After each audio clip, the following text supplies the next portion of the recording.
वालेकुम जी, क्या हाल चाल है। तो जी बरसात का मौसम आ चुका है और हमें सबसे बड़ी मुश्किल ये होती है कि जो आटे में सुंडियाँ पड़ जाती हैं, मतलब जब हम कैबिनेट में रखते हैं हमारी आटे में सुंडियाँ पड़ जाती हैं। बहुत ही आसान हल है, मैं आपको बताती हूँ। 2 साल से मैं ये कर रही हूँ, मेरी ज़िंदगी सुकून में आ चुकी है।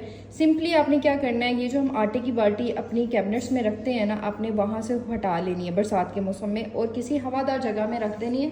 ये देखिए, ये मैंने ना ऊपर के पोर्शन में ना ये रख दी है, यहाँ पे हवा आती है। ठीक है, आपने इसी तरह अपने आटे की बाल्टी उठानी है और किसी हवादार जगह पे सिंपली रख देनी है और फिर आपकी जो है ना आटे में कोई सूंडी कीड़ा कुछ भी नहीं पड़ेगा, साफ़ सुथरा रहेगा आपका आटा। देखिए, मुझे छानना भी नहीं पड़ता और मैंने यहाँ पे रखी, मैं तकरीबन 2 से 3 महीने जब तक बरसात रहती है ना, मैं यहीं पे अपना आटा रखती हूँ। तो आप इसी तरह करें, ठीक है। और फिर मुझे करके कमेंट में ज़रूर बताएं कि किस किस को ये तरीका बहुत अच्छा लगा। मुझे तो बहुत अच्छा लगा है, मुझे आटे में कोई चीज़ नहीं रखनी पड़ती क्योंकि मैंने बहुत से तरीके इस्तेमाल करके देखे हैं, सब फजूल थे। सबसे बेहतरीन ये है कि इसको हवादार जगह में आप रख दें, आपके आटे को कुछ भी नहीं होगा। ठीक है जी।